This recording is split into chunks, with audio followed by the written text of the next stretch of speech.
Welcome back. Well, the market is under a lot of pressure now. So Ruchit Jain of 5paisa.com is joining in to tell us how to approach trade. Ruchit, this is a weak start to the trading session. The Nifty is down 120 points, and there was no real negative trigger to begin with. But technically, do you think the texture has weakened, and do you see levels much lower than the 17,700 level? And what are the stocks you're looking at today? Yeah, hi, very good afternoon. Well, I believe that the price-wise corrective phase for our markets is over when we corrected from that 18,800 to the budget day low of 17,250. But after that, we have now entered some time-wise correction phase where the markets are likely to consolidate within the 17,900 to 17,600 range.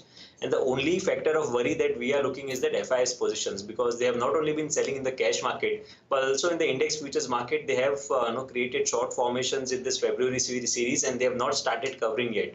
If you see the long short ratio around 18%, only 18% of the positions are on the long side in the index futures. So next trigger for the market would be this FI short covering, and until they cover their short positions, I think markets would see this time-wise correction where it would consolidate within the 17,600, 650 as a support range, 17,900 on the resistance end. So we are looking to play within this range on the index. If we get any dips towards that 17,650, I think it would be good time to take some contra positions and look for buying opportunities. So one should not get much panicked by 1 day of correction that we are looking at, but rather if this correction tend towards that lower end of the range, then that could be a good idea to take contra trades of the index. Now, as far as stock-specific ideas are there, I have a couple of buy recommendation, but both from the capital goods sector. If we look at this, this sector, most of the stocks, if you look at ABB, Larsen, Siemens, Cummins, all the stocks have been holding quite strong in spite of this market volatility. So usually a sector of stocks which gives some positivity during the market's corrective phase, they tend to continue the outperformance when the markets turn up. So two calls, both from the same sector. First would be a buy call on Larsen, where L&T has given a breakout today.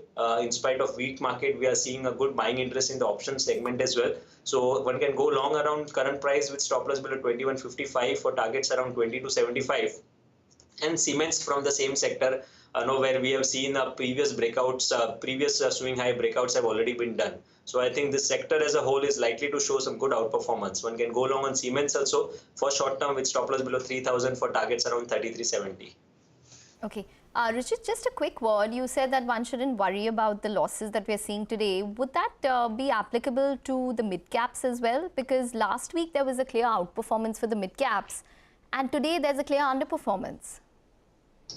So I think that could be one of a day or 1 or 2 days where this down move could be there. Now, if I look at some positional charts on the mid-cap, then in September 2022, the index formed a low of around 29,900. Again, after an up move when the index corrected, in December, the stock index formed a low of around 29,900. On the budget day, we have a low of around 29,900. So you can see it's a thrice in last 6 months.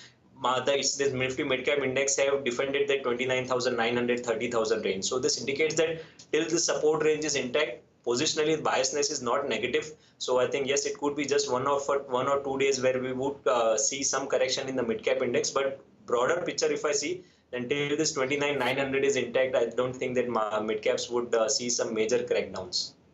Okay, all right. Thanks a lot for that, Ruchit. Have a good day. For now, the market has extended its losses, not looking good at all. When we come back from the break, we have Hemant Jalan, the Chairman and Managing Director of Indigo Paints, who will join in to discuss their